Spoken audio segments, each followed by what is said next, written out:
What's going on, guys? Welcome back to the channel. As per usual, I'm here in my pajama bottoms. I don't think you guys would even want to watch the video if I wasn't sitting here with no pants on. So, hey, if that's the case, let me know in the comments. But today, I wanted to bring you guys a video. Get a lot of questions all the time, so I thought I'd condense them all into one video about, frequently asked questions about the MWS platform. So without much further ado, let's get into it. All right, so the first question I get is, hey, where do you buy an MWS? And for the most part, most of the guys that I run with, as well as myself, I've bought from ASGI, Evike, and JK Army.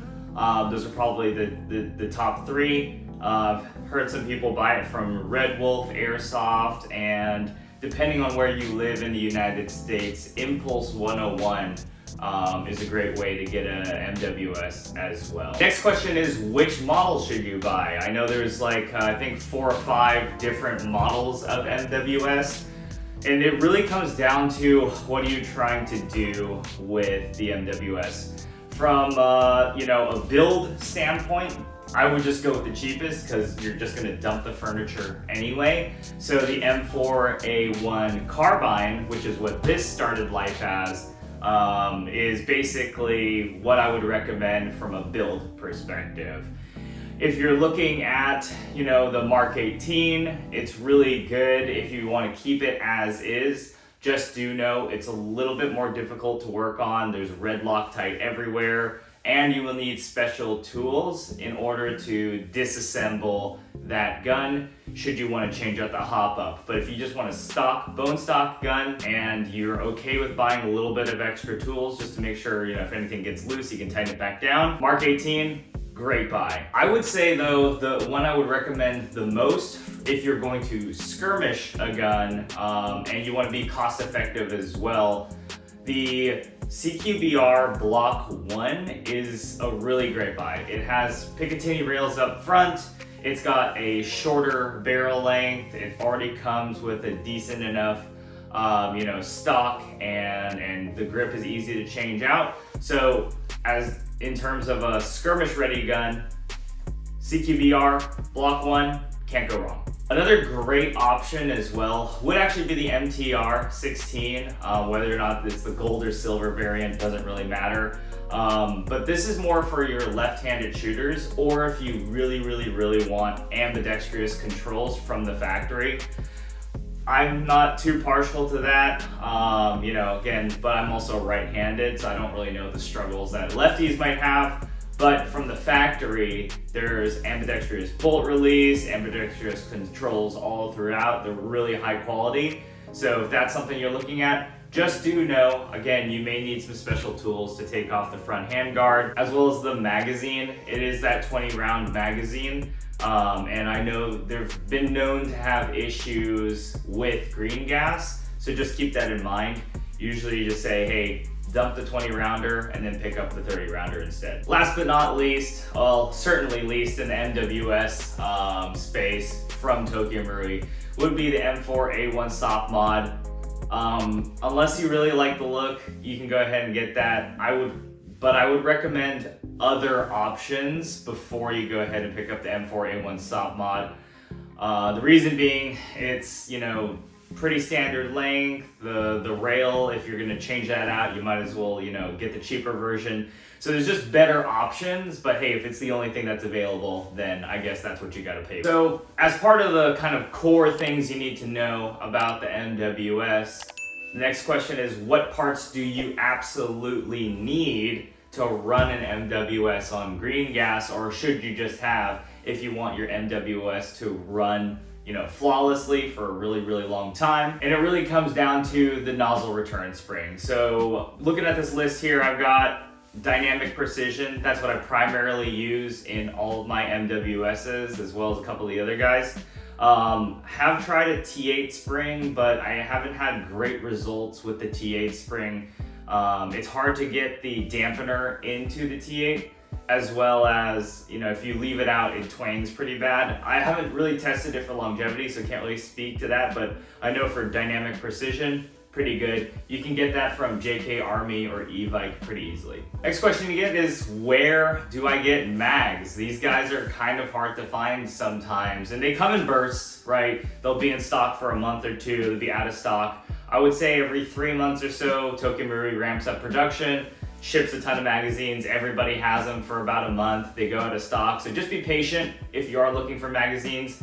But my primary place that I get them from is Impulse 101. They just have the cheapest magazines and you can buy them in bulk. And sometimes they have no box discounts as well. So you can get almost as low as like $45 per magazine, depending on exchange rate for US. What magazines fit in a Tokyo Marui MWS? So I use both Type 89 and the Stanag mags. Follow-up question to that is, how many rounds are in those magazines? But I know the Type 89 says 30 and the Stanag says 35, or however that gets broken down. Frankly speaking, they both fit 35 rounds. Now another thing I do want to mention though is, just because it says it can fit 35 rounds isn't what I would actually recommend. I would recommend, once you've filled up the magazine all the way, take 1 or 2 BBs off the top. I've seen a lot of bent nozzles, double feeds, malfunctions because people are just jamming BBs in there and overfilling the magazines. That is one thing you just got to keep your eye on. But it's pretty easy. Once you fill up all your mags, just pop 1 BB off the top and then load into your kit. And the last really core thing that you need to know about the MWS is, how do you fill magazines? So unless you're going to do a green gas mod, you are going to have to fill up magazines in a particular way. So usually what I do is, BB feed lips facing me. You have it upside down like this. You take your can. You just grab a can from right here. So you take your can, right? You jam it on top there. Wait till it starts sputtering gas and then tilt it about 30 degrees away from you. So again, back of the magazine, tilt it back, and then wait for it to sputter again. That's gonna get you a good consistent, about 15 gram fill every time. And so that's one way to do it. Another way is what I've done, because I'm lazy, is do a green gas mod, but we'll talk about that in a little bit. And in case you're curious, I've got my DMR set up here for the Tokyo Marui. This thing never sees the light of day, so this is probably the only time you're gonna see it is in a video like this. I've actually never used this in a game. It's almost become my test bed rifle at this point, so I thought I'd bring it out, show you guys. So if you have any questions, feel free to ask in the comments. We might do a build review of a couple of the guns, but yeah, thought I'd bring this out so you guys could check it out. All right, so what's next? Let's talk about support equipment. Common question that gets asked is, hey, what else do I need other than, obviously the basics, the guns, and the magazines? And that's gonna be a speed loader. Unless you hate yourself and you want to feel like you're in the Civil War using the musket style speed reloader that comes with the gun, what I personally recommend is this Tokyo Marui XL BB loader with the little adapter that swings out here. Loads up MWS mags and the AKM mags. We could talk a little bit more about that later, but that's been working great. Haven't really broken anything, and they work like a charm. About 9 plunger pulls and you filled up your magazine. I would also recommend investing in an AR wrench. Unlike an AEG, this thing recoils, it rattles around, things will get loose. So check your equipment and just make sure things like the castle nut back here, the barrel nut, all of that is torqued down to spec, because it can work itself loose under recoil. Another important thing about the MWS is they're a little bit picky on BBs, but it's easy enough, right? So you can get BLS BBs, that's what I always recommend. Now, keep in mind, BLS is an OEM manufacturer in Taiwan that OEMs for people like Elite Force, ASG, and a bunch of different other BB manufacturers. So you may already be using BLS BBs, but personally, it's not worth the risk. You can damage internal components if you get a bad BB. The nozzles are very hard, like some spare parts are very hard to find. So just pay a little bit more, or it might even be cheaper than what you're already using, use BLS BBs. I get them here in the States from Infantry Shop USA.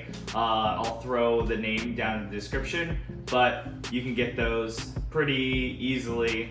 I've never really had an issue procuring some BLS BBs. And that's about it. If you have all that information, that's really the core information that you need to know on how to start running an MWS. But let's talk about a little bit more and some quality of life upgrades, as well as some do's and don'ts about the MWS.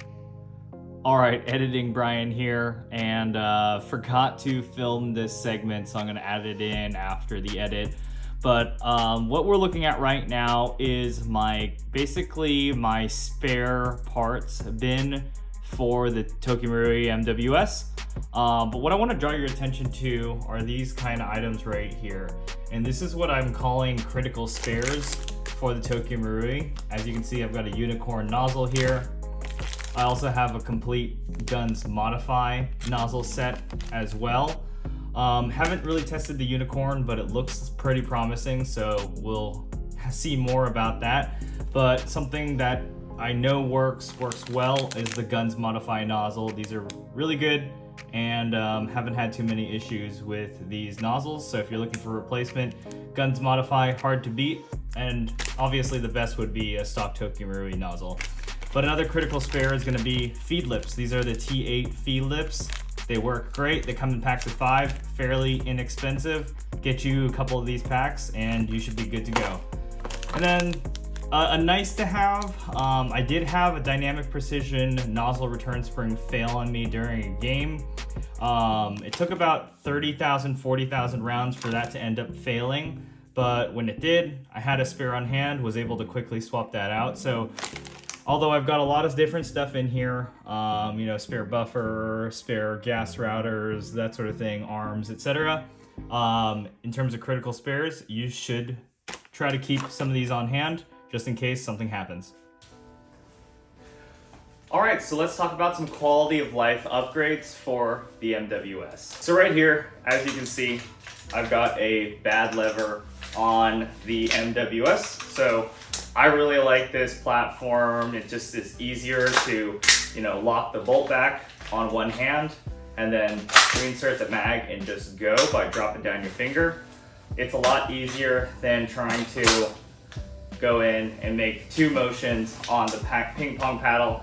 Now, if that's how you want to train and that's how you want things set up, totally fine by you, but I do like the bad lever. However, typically the bad lever will not work or the bolt won't lock back on the final round if you just willy-nilly install the bad lever. So what you're going to want to do is go in and replace the actual Z plate with a lightweight Z plate, and that'll make sure that every time you pull the trigger, you get bolt lock back. Another thing will be getting a new outer barrel, and that allows you to use AEG rails without an adapter. So I usually recommend the Dytac outer barrel. It is limited to about 11 inches long, so if you want a longer one, HOW is another really good option.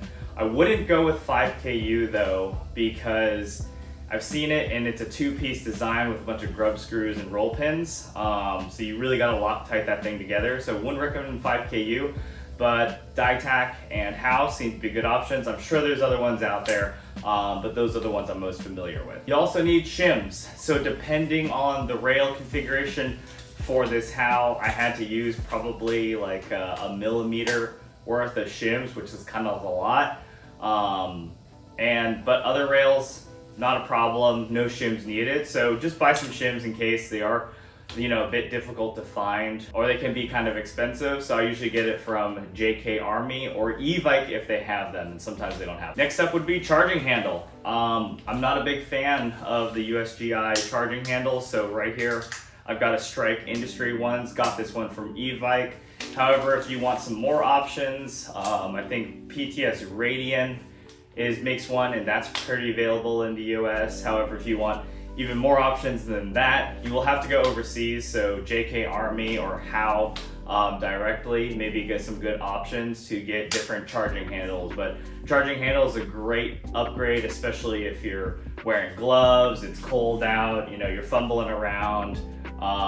You definitely want to try and see if you can get an upgraded charging handle. Great quality of life upgrade. Next up will be your choice of a stock. I will say this, it is mil-spec buffer tube. So this is a mil-spec stock. Yeah, there's a little bit of wobble. It doesn't really bother me.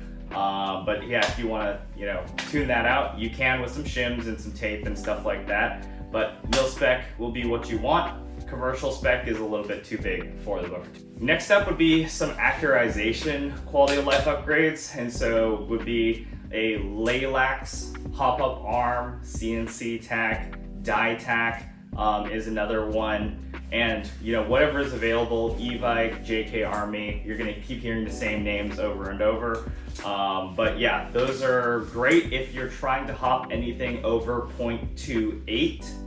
So you can still use the stock bucking. However, I just throw PDIW hold 70-degree buckings in all of my guns. It's just what I'm familiar with. It's a cheap upgrade. I haven't really noticed really a ton of appreciable results, but I mean, if you're really slinging BBs out past 200 feet, you can see a little bit less deviation in the PDIW hold, but it depends on your field.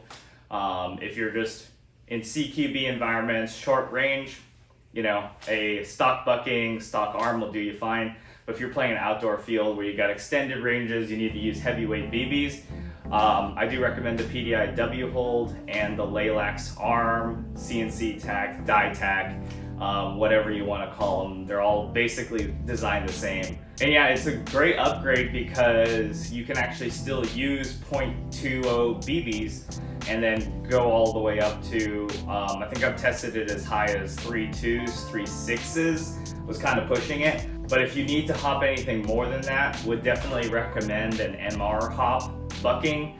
However, what I've noticed with the MR hops when I've installed it is that it does erratically spin lightweight BBs. So that would be, you know, primarily for a DMR only setup, which this is, which is slinging, you know, 0.4s to 0.45s, you know, out to 100 yards. And then last but not least, definitely not the least, is Loctite. Invest in some blue Loctite if you want to just secure a screw, and red Loctite if you want to cement that together.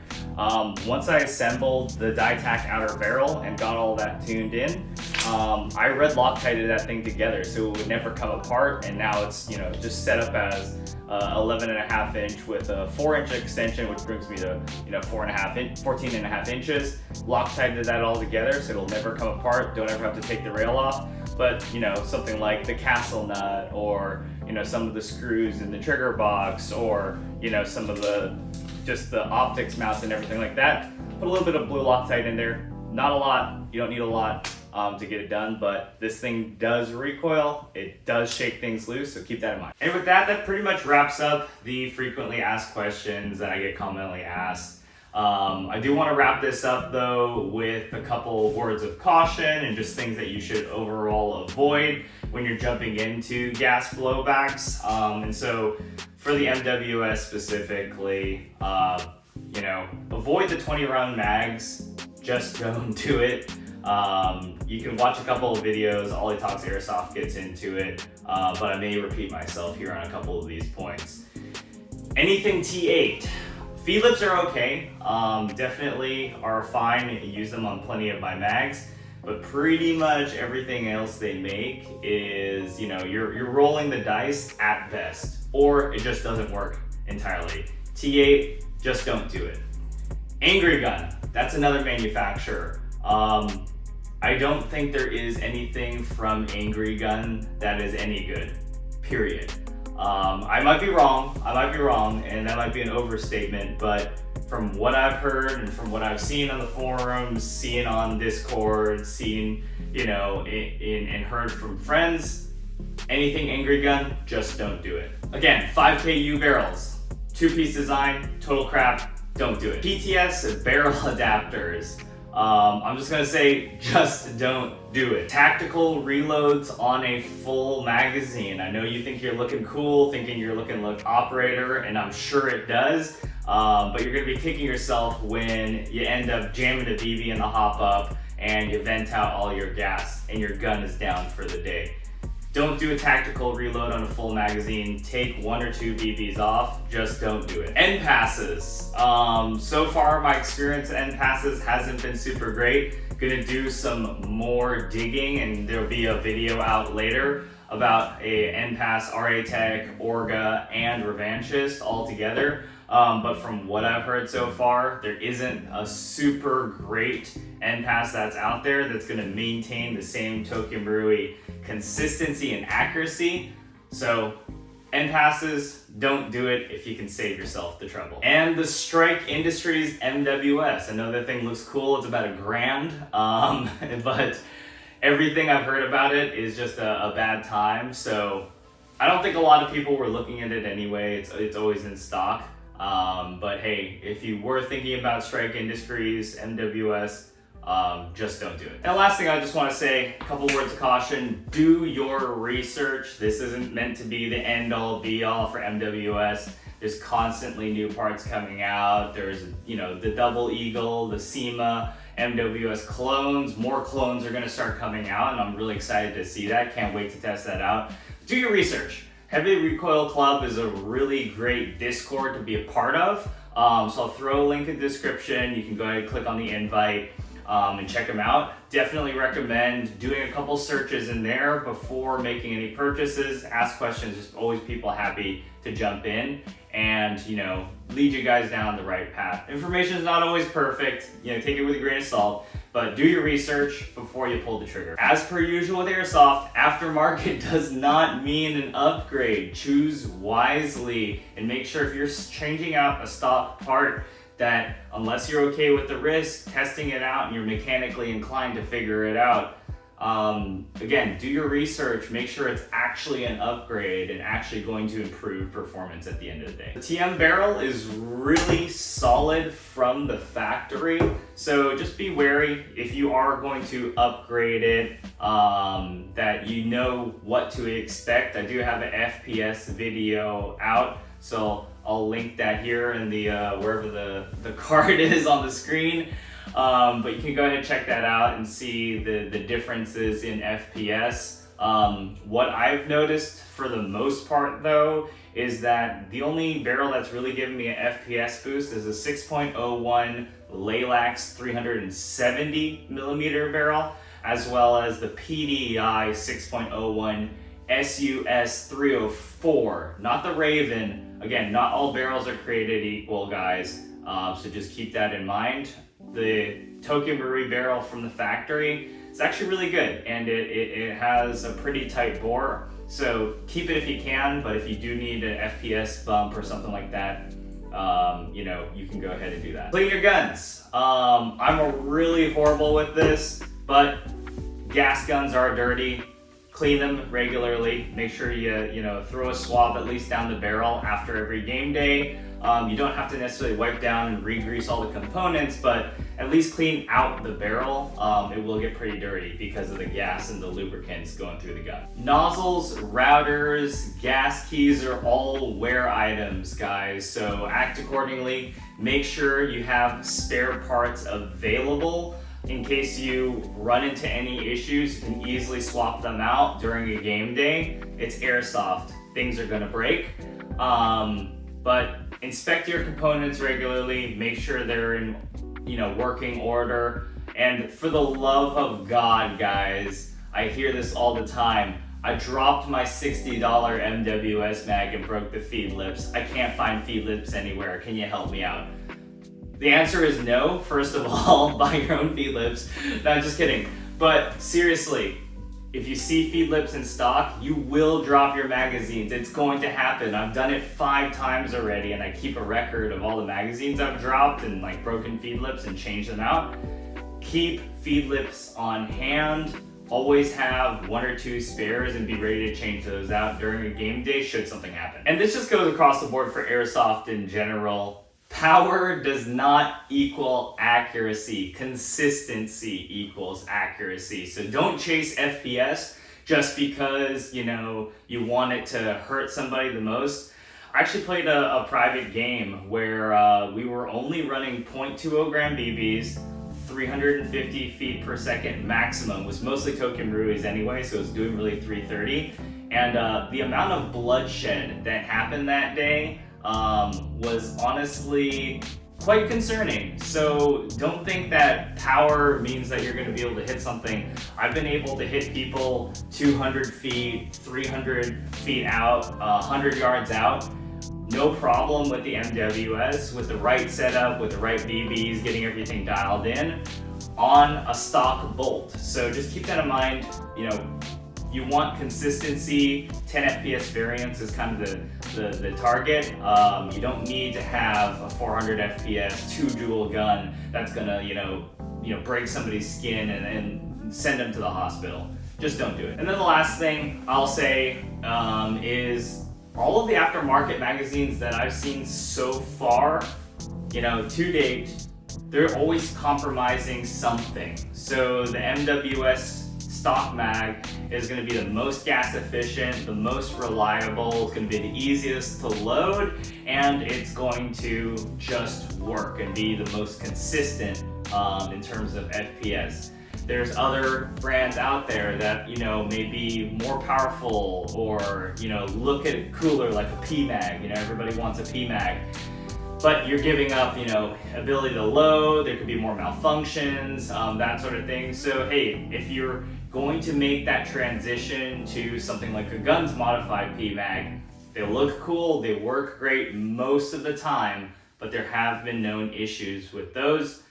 Same with any other mag that you're going to see. I think Ace 1 Arms is one that you should just completely avoid. Haven't had any experience with them, you know, firsthand, but just keep that in mind. You know, any magazine that isn't the Token Rui standard is probably going to give something up in terms of reliability, consistency, and just ease of use. So since you guys stuck around this long, I will give you guys some information about FPS testing. Again, you gotta rewatch that last segment because this is, again, FPS. This is really not what you should be focused on. But hey, since you guys stood around this long, I'm gonna go ahead and drop some knowledge that we found utilizing different parts in the MWS. So first of all, ice pick float valve. Pretty much with a completely 100% bone stock setup, you can get 400 FPS just by replacing the ice pick float valve, you know, out of the stock Token Rui one. Now, keep in mind, we're not increasing barrel length, we're not making any changes, and this is all done at about 70 degrees Fahrenheit. So as soon as, you know, temperature goes up, you make a bucking change, you make a barrel change, you could go past, you could blow right past 400 FPS. So just keep that in mind. PDI SUS 304 6.01 millimeter inner barrel at 250 millimeters in total length. I know that was a lot of numbers and acronyms, but just look that information up. You can expect probably about a 10 to 20 FPS boost. Again, assuming 70 degrees F. One thing I do want to note is with FPS variance, there's probably a variance of 1 FPS per degree Fahrenheit. God help the Celsius users, can't help you there, but 1 degree Fahrenheit roughly equates to plus or minus 1 degree or 1 FPS.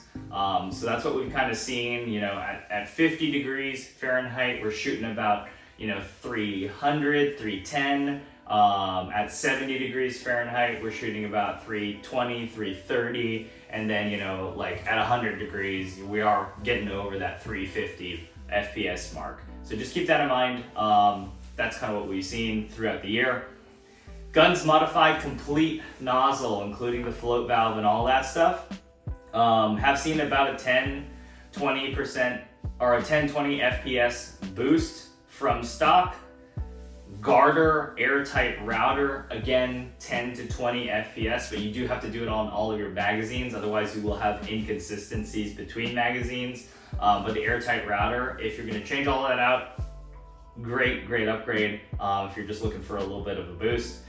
I've seen a lot of them on fire support, so ordering them from the UK, come in pretty quick, great shop to shop from. Also, keep in mind the MWS has a 0.2 joule creep per 1/10 of a gram that is added to the BB weight. So if you're going from 0.2s to 0.3s to 0.4s, you are going to be adding a substantial amount of joules to the shot. So keep an eye on your joules, not just your FPS. Be mindful of other players and test with the BBs that you're actually going to use, and make sure you're within the safe limits of joules, because that's ultimately energy transferred on target is what's going to end up hurting somebody if you guys go over. So with that being said, that pretty much wraps it up, guys. Hope this was helpful. Try to condense everything that I know about the MWSs, as well as like everybody that I play with. Again, we have a really big knowledge. I'm really lucky to play with the guys that we have.